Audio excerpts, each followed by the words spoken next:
I think at the beginning of the season for Tennessee basketball, if you would have said that they would make the Elite Eight for the third time in program history, I think everyone would have been pretty satisfied with that end result. Paige Dower along with Jimmy Himes, but unfortunately, it ends in a bitter way against Houston. A really tough loss, a game where they didn't look like themselves, and surprisingly, they were out toughed in that match against the Cougars. As you're watching the game, Jimmy, what's your initial takeaway from what you were seeing transpire on the court? I thought they were out tough. I thought they were out hustled. I thought they were outplayed. I thought they were out coached. And it was a heck of a season. It was very enjoyable. I'm not one of these that looks and says, okay, you got blown out in the Elite Eight. The season was a failure. I don't look at it that way. I'm a guy that enjoys the ride. So I enjoyed watching Tennessee do a lot of very positive things. They had a lot of very good wins along the way. It just ended in a very disappointing note. They make it to their third ever Elite Eight back-to-back Mhm. years. Obviously, the Sweet 16, they had one of the program's best starts since the 1920s, but they miss out on really what their true goal was this season, the Final Four national championship appearance. They're now just one of a handful of SEC teams that have never made the Final Four. Why do you think that is for Tennessee?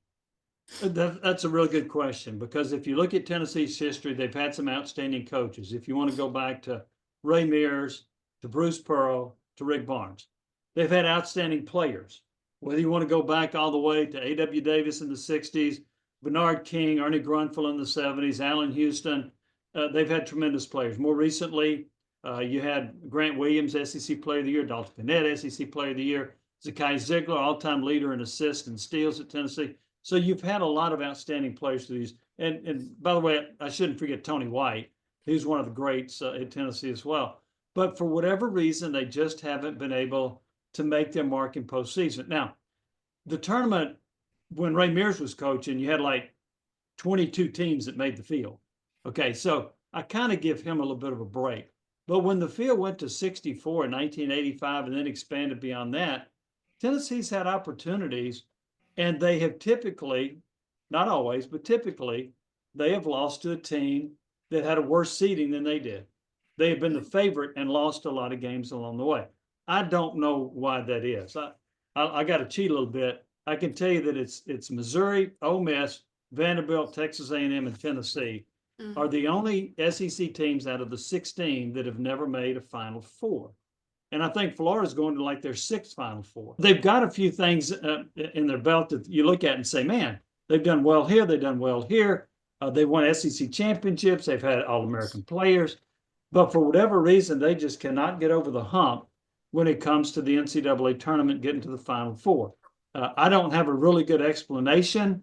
You could say, well, at times an injury, at times they choked, at times they blew an opportunity.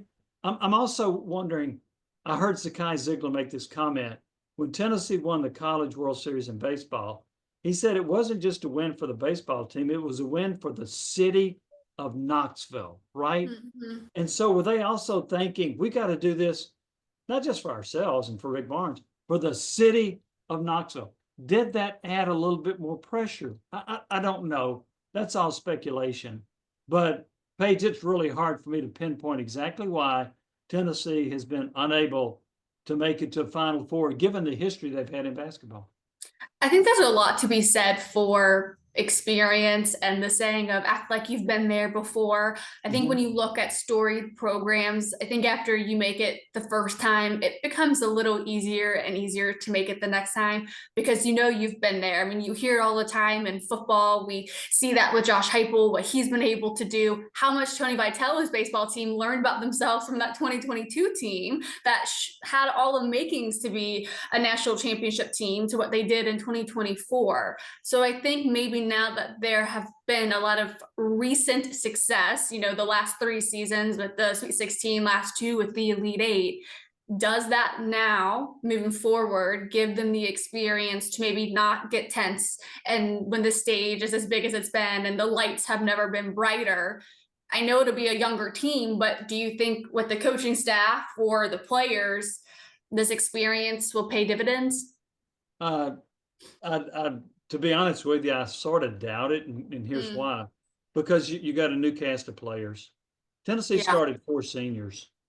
And then they started, I guess Akpar was the only non-senior, and then their Yeah. best player off the bench was a senior. So a lot of the players, if they returned a lot of these guys next year, I would say, yeah, I think there's something to that. The experience of going through this. They had the experience of the Elite Eight the year before, and they actually played a whole lot better in that Elite Eight game against Purdue than they did in this game against Houston. So when you've got just a whole bunch of new players involved with it, I will say this about the Tony Vitello group. While they had a lot of turnover in the starting lineup, a lot of those guys were with the program and were involved in player development. Yeah. And so they understood a little bit about what was going on. And so they had some experience, even though it was on the bench. I see a massive overhaul for Tennessee men's basketball with all the players that they lost. So I'm not really sure it's going to help them much. You know, hopefully I'm wrong about that. We'll see. But I think that the experience you had of postseason play, those guys are gone. Yeah. Ziegler's gone, Masak's gone, Gainey's gone. Those people that have experienced and have been at Tennessee for at least 2 years, they're not with you anymore. So, and I don't really know that I could say, well, okay, the coaching staff's figured this out. I don't know that I Yeah. can go there either. So maybe, well, and here's the other part of that too. You know how many freshmen Duke plays and Duke's in the Final Four? They Yep. play five. They play five freshmen. Now, they've got an incredible player that's leading the way. I get that, but he's still a freshman. He reclassified. He should be in high school as a senior.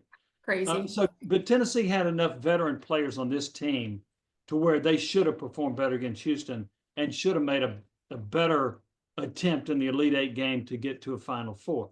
You know, we'll see going forward. I also know Rick Barnes. There was a lot of speculation that this is going to be it for Rick Barnes. He says he's coming back, but I also think he's left the door open. When he said Sure. there's a higher power that's going to lead him to make this decision, when he says that, then that could mean at any moment he could say, okay, I have been led to go in this direction. So, well, he said he plans to come back. I wouldn't make that 100% declaration. A.G. Hines Company. They've been around for over 100 years, selling building materials since anyone can remember. Andros Physical Therapy at Blaine and Strawberry Plains. That's where I've gone to rehab my knee, my shoulder, my elbow. When rubbing a little dirt on it, ain't enough. Litton's in Fountain City, proud supporters of Tennessee athletics. When you're hungry, remember Litton's for the best burgers and the best desserts in town. I was stunned at how poorly they played. I really was. The first half, nobody played well. None of the seniors played well. They shot horrifically. I remember talking to a buddy of mine before the game. I said, one thing that cannot happen for Tennessee to win, they can't have one of these games where in the first half they shoot like 0 for 14 from three. Okay, well, they were 1 for 15, but they missed their first 14 threes. And it was a miserable performance. Everybody shot poorly. Nobody played well the first half. They dug themselves too big of a hole to come back. So it was disappointing to see it end that way. But when you look at the taking a view from 1,000 feet and looking down, this team made the Elite Eight. They had a lot of great moments. They were ranked in the top 5 much of the season. So it was a successful year that just ended on a disappointing note. Yeah, and when you look at the comebacks that the program has had, they would have to have the largest comeback in program history if they wanted to get a win over Houston. The last time that they had a comeback from 20 or more points down was in 2016 in a February match with Kentucky. And that was a 21-point deficit. But the greatest difference in their ability to come back and win that game against Kentucky was they were able to do something in the final 6 minutes of that first half, get to about 35 points. It took Tennessee all 20 minutes to get to just 15 points. And that's just not a hole you can come back from when you only have 20 more minutes to play in the second half. As I was sitting there watching that game, I'm thinking, when in the world are they going to get to 10 points? 10. Yeah. And I think it took them about 16 minutes to finally get to 10 points. It was ridiculous. And while I give Houston a lot of credit, they played great defense, very aggressive. I did a really nice job of scouting Tennessee. Tennessee missed some open shots too. Mm-hmm. And I'm just sitting there thinking, you got to can a couple of these. You got to make some of these. And they weren't able to hit hardly anything. And that included Ziegler. It included Chaz Lanier. I didn't, Meshack didn't do much anything. And then while Gainey got it going, it was in the second half, not the first half. So they just dug too big of a hole. You're not going to come back against a great defensive team. And that was one thing that I kept telling my wife as I was watching with her. Houston's defense is too good. Tennessee will not get back into this game. They may have a little flurry, and I guess they cut it to 10, but they were never in danger of beating Houston after that horrific start. And you just wonder why. I mean, I can't say they were tired, right? Wow. Because Houston played as many games as Tennessee did, and they advanced to well into their conference tournament championship area. I can't say that the stage was too big. I wouldn't think so, right? No. Do you think they pressed to try to help Rick Barnes get to the Final Four? Maybe. Yeah. I mean, I think that's a great angle because they have talked so much about wanting to not only make the Final Four, but how much have they talked about how they've spent all season trying to get past the Elite Eight game, how much focus that they've put on the Elite Eight loss to Purdue a year ago. And maybe were all of those factors, not necessarily the external ones, but, this is the game they wanted to get past. This is the year they wanted to get to the Final Four. Did they put too much pressure on themselves in that moment? Yeah, I wonder about that. And this was a back-to-back Elite Eight performances, and it's a program that has not tasted the Final Four. So, and I do think that they wanted to do this for the seniors, and they wanted to do it for Rick Barnes. And maybe the seniors put too much pressure on themselves. At Wallace Real Estate, trust is more than just a word. It's been our foundation since 1936. Whether you seek backyard adventures or a quiet spot for your morning coffee, we understand what makes a house a home. Our agents are here to simplify your home journey and to lead you through the process, whether buying or selling. With Wallace Real Estate, you're getting more than guidance. You're gaining a local partner dedicated to bringing your dreams to life. Start your real estate journey at wallacetn.com. 2022 Ford Maverick Lariat all-wheel drive, $31,999. 2017 Infiniti QX60 all-wheel drive, $18,880. 21 Ford Mustang Mach-E all-wheel drive, $29,985. Local you trust, pre-owned vehicles you can afford. Now, if I find out that Tennessee had a 3-hour practice the day before, then I'm blaming Tennessee on the coaches on that. But surely they didn't do that. Right. So many of the shots they missed were short, right? Yeah. That typically makes you think you've got tired legs. Not always. I mean, they weren't tired when they were like 0 for 14 at Florida, when they couldn't make it. And they had other games where they were 0 for 11 or whatever on threes. So you can't always blame tired legs just because the shots were short. It does make you wonder a little bit, but I don't think that applies here. I just think that I think they put too much pressure on themselves, and they had a bad time for everybody that played poorly. I remember telling somebody, one, they can't start out shooting poorly, but the other part was they had at least 3 players, Tennessee did, that played outstanding against Kentucky. Yes. And they need to have 3 that do that against Houston. And in the first half, they had 0. And they just dug a hole too deep from which to dig out. And that was, and to Houston's credit, they took advantage and played a heck of a game against Tennessee.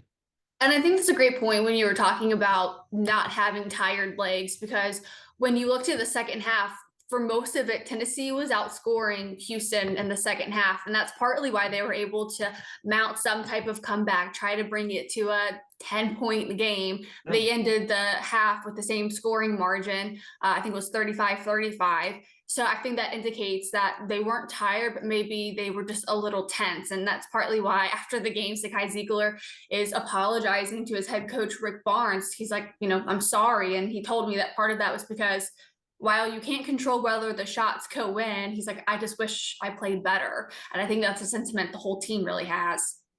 Yeah, and it was, Ziegler's a great player and has been for Tennessee. He did not have a good game. In fact, the only guy that I really thought played well, and it was in the second half, was Gainey. Yeah. Because he got it going. I think he scored 10 points in a row. He was about the only offense they had going. Lanier was, 4 out of 18. Yeah. He finally made a 3-pointer. He missed his first 7 threes. And you can't have your best shooter doing that. But it was just an awful performance by so many people in that first half, and they just never really got it going, except for Gainey in the second half. But yeah, it's just unfortunate that so many really good players for Tennessee all had a bad first half against Houston, and And it I wasn't that the fewest points that anybody had ever scored in an Yes, Elite in Eight game in any the first round. No, half in any round. in any round. Yeah. By a 1 or 2 seed, it was the fewest points any 1 or 2 seed has scored in any round of the NCAA tournament in the first half. Yeah, so you can't win doing that, and I really I felt bad for the team. I know some people say, well, I'd rather get beat by a wide margin than lose a last second shot. Not me, because at least you got a chance to win. I mean, Yes. basically, and I kept following this thread with some friends of mine. It was over at halftime in their mind, and I can't argue with that. I thought it was too. There was no way you're going to 22-point rally deficit. against a very good defensive team like that, and so. Yeah, I would rather you be competitive, play a tight game, get after it, hit some shots, and take it down to the buzzer. I'd much rather lose that way than get blown out and have an embarrassing first half.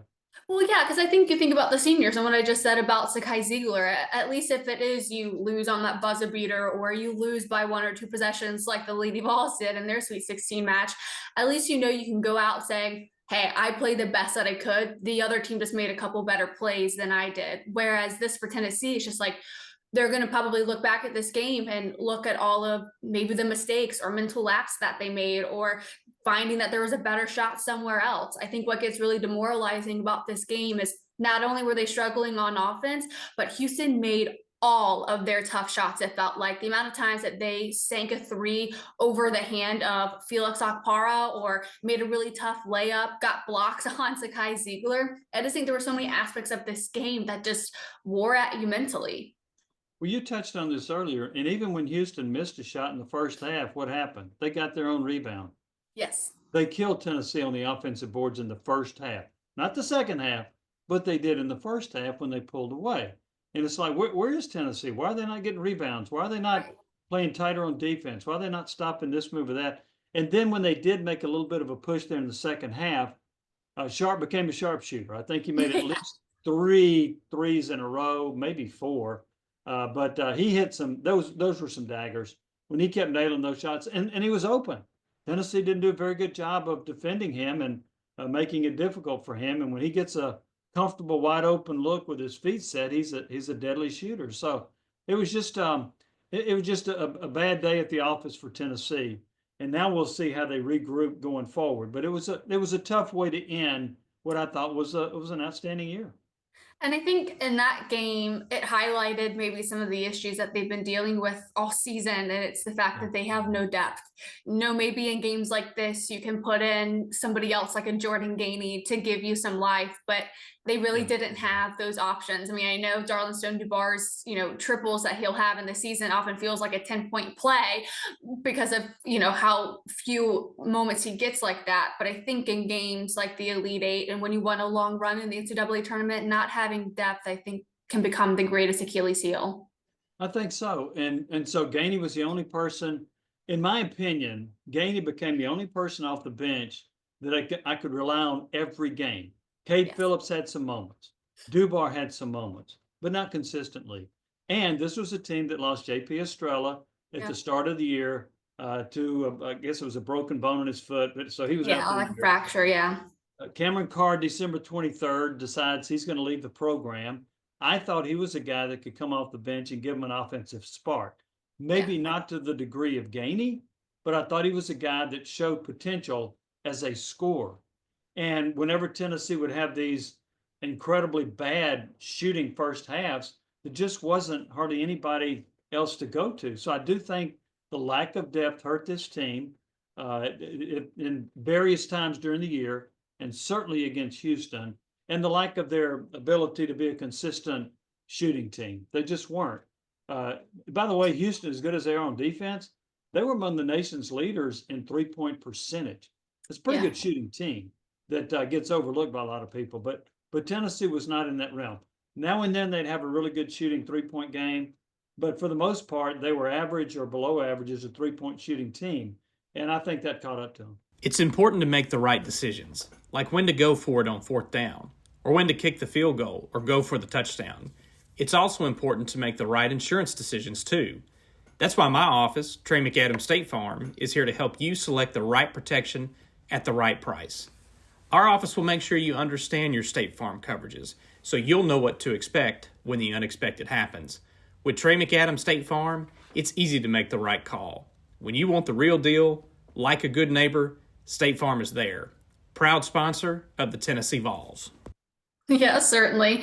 Otherwise, a great season for Tennessee. Hopefully, the run for the guys that are coming back, like Bishop, Cade, and Felix, it's a lasting impression on what they need to do differently, heading into next season. But again, a remarkable run for Tennessee basketball, and hopefully it's something that the program can continue to build on. Well, and they got 30 wins too. I mean, that's Yes. there haven't been a lot of Tennessee teams that have been able to do that. They did it in the toughest basketball conference in the country, if not history. So what the SEC did this year was remarkable, and what Tennessee did was outstanding. It's just you hate to end it on a note like that. So maybe the further we get away from this Houston game, people will appreciate the season that Tennessee had. And I'll tell you this, it's going to be mighty difficult for Tennessee to match those 30 wins next year because they're losing so many good players. They've got at least three good 4-star players coming in and recruiting, but they've got to hit the portal and they got to hit home runs in the portal, or this team is not going to be able to match what this past season's team accomplished. Yeah, absolutely. Well, back on the homepage, I do have conversations with the guys from the locker room talking about Sakai Ziegler and Demai Mashak's legacy and lasting impact on the team. So after this, certainly go back to the homepage and give that a listen. We'll be back later this week for more on Tennessee Vols and Lady Vols after their NCAA tournament run. We'll talk to you guys later this week.